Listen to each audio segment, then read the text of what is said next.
Hello friends, welcome back my YouTube channel. जैसा कि सभी लोग जानते हैं, प्रेगनेंसी के दौरान अक्सर महिलाओं में बहुत सारे चेंजेस होते हैं। उन्हीं चेंजेसों में से कुछ चेंजेस, जैसे जैसे आपकी प्रेगनेंसी बढ़ती है, जैसे जैसे प्रेगनेंसी के मंथ बढ़ते हैं, तो शरीर कई चीज़ों से होकर गुजरता है। यानी बहुत सारे ऐसे हार्मोनल चेंज रहते हैं जो नॉर्मली प्रेगनेंसी के दौरान 80% महिलाओं को फेस करने रहते हैं। तो उनमें ही कुछ ऐसे सिम्टम्स से जाना जा सकता है कि आप बेबी बॉय को कंसीव करने वाले हैं या बेबी गर्ल को। यहाँ पर हम साइंटिफिक रीज़न की भी बात करेंगे, साथ ही जो दादी नानी द्वारा बताए हुए नुस्खे उसकी भी बात करेंगे। मैं अपने पर्सनल एक्सपीरियंस दोनों बेबी बॉय के समय के भी आपके साथ शेयर करूँगी और बेबी गर्ल के भी। प्रेगनेंसी के दौरान शरीर में बहुत सारे चेंज होते हैं, जैसे फेस पर स्वेलिंग आना, सूजन आना, हाथों में स्वेलिंग आना, पैरों में सूजन आना, यहाँ तक कि पैरों में दर्द होना, पैरों का कड़क होना। इनको किन सिम्टम्स से जोड़कर देखा जाता है और ये होता क्यों है।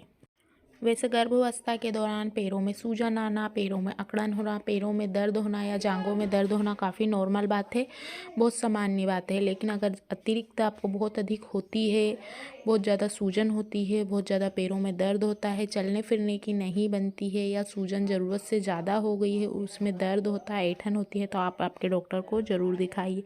वैसे सूजन होना, अतिरिक्त तरल पदार्थ और ब्लड सर्कुलेशन, यानी कि बच्चे को तरल पदार्थ पर्याप्त मात्रा में चाहिए रहता है, और जितना भी बाहर रहता है बेबी का बढ़ता हुआ आकार और आपका बढ़ता हुआ बाहर की वजह से जो दबाव है नसों पर पड़ने लगता है, इससे पैरों में सूजन आने लगती है।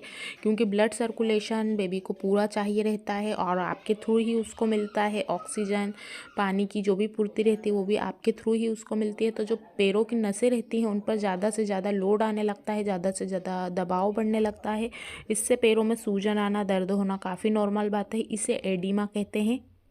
अब आपको पैरों में सूजन 22 सप्ताह या 27 सप्ताह के आसपास होती है, लेकिन जैसे जैसे आपकी प्रेगनेंसी के मंथ बढ़ते हैं, बच्चा टमी के अंदर जैसे जैसे ग्रोथ करता है, और साथ ही आपका जैसे जैसे वेट बढ़ता है, आपके चेहरे पर, हाथों पर, पैरों पर आपको सूजन दिखाई दे सकती है। तो ये काफ़ी नॉर्मल और सामान्य बात है। इसको लेकर आप ज़्यादा घबराइए नहीं, क्योंकि बहुत सारे लोग बहुत हल्की सी सूजन आने पर भी डॉक्टर द्वारा ट्रीटमेंट लेने लगते हैं।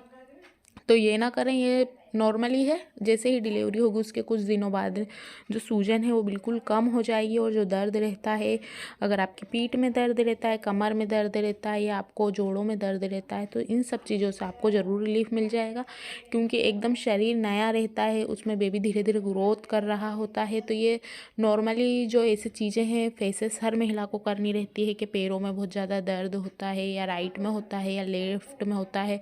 सोने में भी अक्सर आप देखेंगे कि जो आपका पैर है उसमें अकड़न आने लग गई है, बिल्कुल भी सीधा करने की नहीं बनती है, बहुत ज़्यादा पेन होता है, ऐंठन होती है, बहुत ज़्यादा चुभन वाला दर्द होता है कि आप पैर पकड़ के वैसे ही बैठ जाते हैं। तो यहाँ पर हम कुछ टिप्स की भी बात करेंगे जो प्रेगनेंसी के दौरान आप फॉलो कर सकते हैं, जिससे आपके पैरों में दर्द होता है। तो आप जब सोते हैं तो आप एक पिलो रख सकते हैं, एक तकिया रख सकते हैं नर्म वाला, पैरों को नीचे रखिए उसके और पैर उसके ऊपर रखिए। तो आपको जो पैरों में दर्द होता है, तकलीफ़ होती है, उससे आपको रिलीफ ज़रूर मिलेगा। लेकिन बहुत ज़्यादा होता है तो आप आपके डॉक्टर को ज़रूर दिखा सकते हैं, क्योंकि आपको घर पर इसका कुछ भी इलाज नहीं करना है। अगर हल्का फुल्का आपको होता है तो आप जो गुनगुना पानी रहता है गर्म, उसमें अपने पैरों को डाल सकते हैं, इससे भी आपको रिलीफ मिलेगा। इसके साथ ही आप लिक्विड ज़्यादा से ज़्यादा लीजिए। जितना ज़्यादा आप हाइड्रेट रहेंगे उतना ज़्यादा अच्छा रहेगा, और जो पैरों में सूजन है उसको थोड़ा कम किया जा सकता है। अपनी डाइट में पानी यानी लिक्विड से रिलेटेड चीज़ों की मात्रा को ज़्यादा बढ़ा दीजिए। हरी पत्तेदार सब्जी खाइए, जिससे आपको कुछ पॉइंट तक, कुछ हद तक कम सूजन लग सकती है, उसमें कम दर्द हो सकता है, लेकिन पूरी तरीके से ये तो आपकी डिलीवरी के बाद ही ख़त्म होगी। अब हम यहाँ दादी नानी बताए हुए जो बताते हैं कि ऐसा होने पर बेबी होता है, बेबी बॉय होती है या बेबी गर्ल। तो देखिए, मुझे मेरी जो सेकंड प्रेगनेंसी थी उसमें बेबी बॉय कंसीव हुआ है। मेरे दोनों पैरों में सूजन थी, और जो उल्टा पैर है यानी कि लेफ़्ट पैर में है उसमें ज़्यादा दर्द होता था, नीचे की तरफ होता था, कड़क लगता था, और मेरे थर्ड बेबी बॉय के समय यानी कि फर्स्ट में बेबी गर्ल, सेकंड में बेबी बॉय, थर्ड में भी बेबी बॉय, तो उस समय भी दोनों पैरों में ही दर्द होता था। लेकिन जो उल्टा है लेफ़्ट साइड का, उस पैर में मुझे ज़्यादा ऐंठन लगती थी ऊपर से नीचे तक। लेकिन इस समय मुझे हाथों में सूजन आई थी, जो मुझे सेकेंड बेबी बॉय में थी वो पैरों में सूजन ज़्यादा थी। और थर्ड प्रेगनेंसी के समय मुझे बेबी बॉय हुआ है तो मेरे दोनों हाथों में सूजन आई थी। तो ये कुछ ऐसे सिम्टम्स हैं जिससे आप जान सकते हैं कि आप बेबी बॉय को कंसीव करने वाले हैं या बेबी बॉय को। ये यहाँ पर मैंने मेरे अपने एक्सपीरियंस जो है शेयर किया, लेकिन हर महिला का शरीर अलग अलग होता है। हो सकता है उनको इसके ही विपरीत कुछ उल्टा हो, यानी कि बेबी गर्ल वाले रहते हैं उसमें तो मुझे ऐसे कोई सिम्टम्स नहीं थे। लेकिन कुछ महिलाओं को बेबी बॉय के समय नहीं रहते हैं, किसी को बेबी गर्ल के समय नहीं रहते हैं, या किसी की प्रेगनेंसी जो नॉर्मली रहती है बिना कुछ हार्मोनल हल्के फुल्के चेंज की वजह से उनको बेबी बॉय भी हो सकता है। तो आज की वीडियो में इतना ही। आपके क्या एक्सपीरियंस हैं आप ज़रूर शेयर कीजिए। Thanks watching for this video.